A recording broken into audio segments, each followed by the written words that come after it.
Hey everyone, this is Kirk here again at OptionAlpha.com, where we show you guys how to make smarter trades. And today I'm going to go over all of the trades that we made both on Thursday and Friday of this week.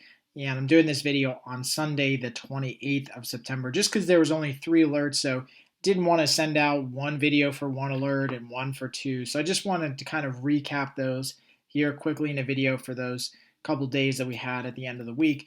And they were all opening orders, and we're going to start off tonight with the VIX and then go through the Qs and JCP. So as always, if you guys have any comments or questions about these trades, please ask them right below in the comment box. I'll make sure I get back to all of those tonight or tomorrow before the open. Now, the first trade that we entered, and this was actually on Thursday this week, is the VIX. Now, the VIX had a nice little spike up as the market started to fall earlier or towards the latter part of last week.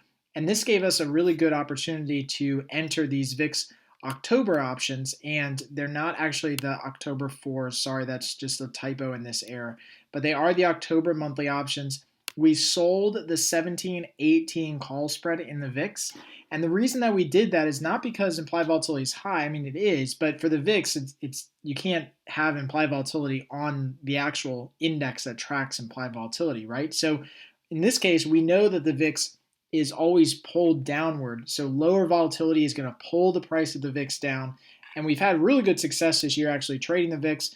I do this continuously and have done it for years. As soon as the VIX jumps up, I start adding these positions, these call spreads above the market or debit put spreads, however you want to play this, but some sort of downward pull to the VIX. So in this case, we sold the 17-18 call spread for a 21-cent credit. And you can see we did a fairly large position in this one. We started to increase our size in this, and we can definitely continue to increase our size in this VIX position if the VIX does happen to move back up higher. But you'll notice here, I'll kind of chop off just a section. We entered this trade here when the VIX on this green day that I'm circling, when the VIX was higher around 16, sold the call spread above the market. So we're anticipating that sometime between now and October, it's going to drop, and that's just going to give us an opportunity to make some money. And you'll see that usually when the VIX is up here, it doesn't stay up here for more than a couple days, and then it drops a little bit. And so we're going to take advantage of that little drop in the market.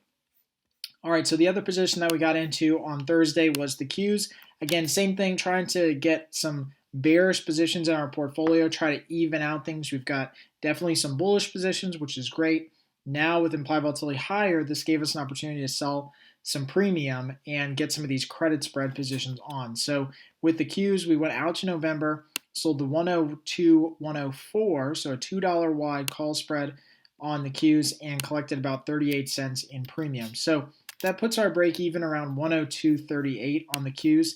Definitely higher than where the market is. It rallied back a little bit on Friday, but you see if I kind of chop off here a little bit of the chart, you can see that 102 is all the way up here. So this is where the Qs would have to rally back up to, at least up to 102, and then beyond that for us to lose money on this trade. But we really had a great opportunity on this big red down day because implied volatility for the Qs was up over the 50th percentile. So that means that option premiums on both sides, on calls and puts, had swollen a little bit, and so that gave us an opportunity to sell some better premium. If I go into the actual trade tab, so you guys can take a look at this real quick too, you can see our position in the Qs, and for November, you can see where our strikes are. So our first strike on the Qs is right at the 25% probability level.